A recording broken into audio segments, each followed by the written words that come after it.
One of the things that can be particularly frustrating is working with images that you find on the internet, and in particular getting them cleaned up to work properly in your games or in your story.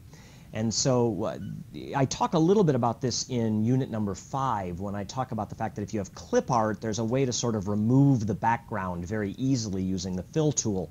But the problem is that if there's not a consistently colored background, it's very difficult to remove all the pixels properly. And even if there is a consistent background, if you go in with the erase tool, it's often still hard to find things. And once you sort of get to that point, it can be frustrating and difficult to figure out how to clean up. So let me show you a quick and easy trick for how to do that.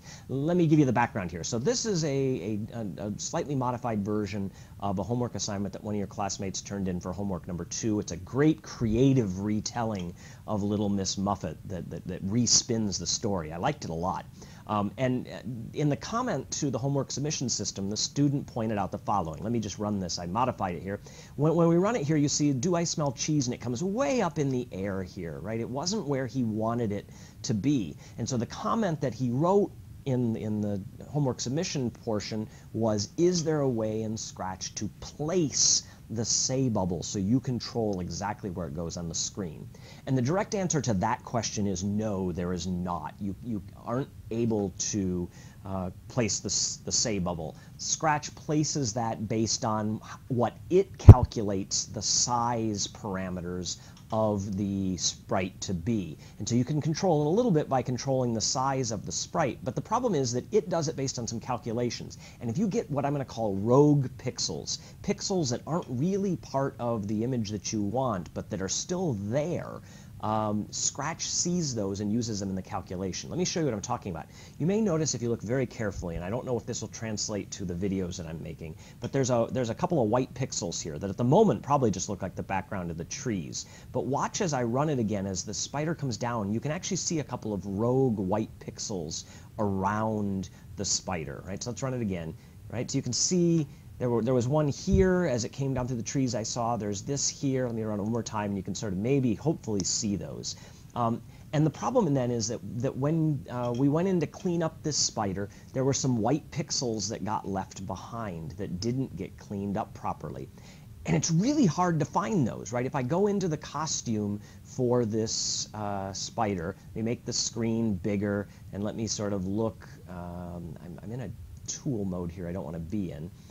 You know, as you look at this, you don't see those rogue white pixels because, of course, the problem is that this black and white or gray and white checkered back is the color that Scratch uses to show that it's invisible or transparent. And you can't see white pixels if they happen to line up on the white squares. So you say, well, how can I even find those white pixels?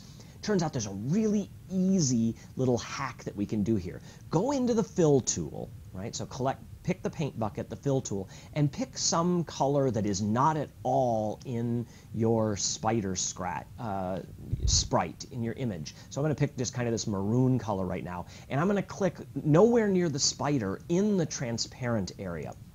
And when I do that, it fills all of what Scratch saw as transparent with that maroon color. And now you can see that there are actually a number of these little white areas that while using the erase tool got missed that we just don't see. And so now what you can do is to go back into the erase tool, make the erase tool a little bit bigger here so that I'm not erasing such a small area. And so what I can do is sort of pick those out very carefully. Right? And you say, well, wait a minute, aren't you just making it worse? You're leaving these little patches of things. No, not really. So what I'm going to do is just, again, remove all of those, and I'm going to get that one between his legs here, so I'll get a little bit smaller, and we'll pull that out. And that looks pretty good. And if I wanted to, I could clean up a little bit more here if I was inclined, but not a big deal. And now you come back and say, okay, now that you've got that done, we want to get rid of the burgundy again. And I can do that by simply reusing the fill tool. I'm going to go to the transparent color here, and I'm going to go into the fill tool, and I'm going to click way off on the burgundy, nowhere near the spider, and I want to fill the burgundy with the transparency. And you can see that I ended up separating this little block from the other. It wasn't contiguous, so I have to come in and do this one separately. But there we go. Now I've got an area. If I go back to the fill tool and fill it with burgundy again, right, you'll see that we've got all those rogue white spots gone. And so we can fill all that back in with the transparency. And now if I go back to full screen and we run this Little Miss Muffet, we get the Do I Smell Cheese much closer, at least, to the spider than it was before, not way off in the sky because of that rogue white pixel that was up there. So that's a really easy technique you can do to fill temporarily with a color so that you can spy those rogue white pixels.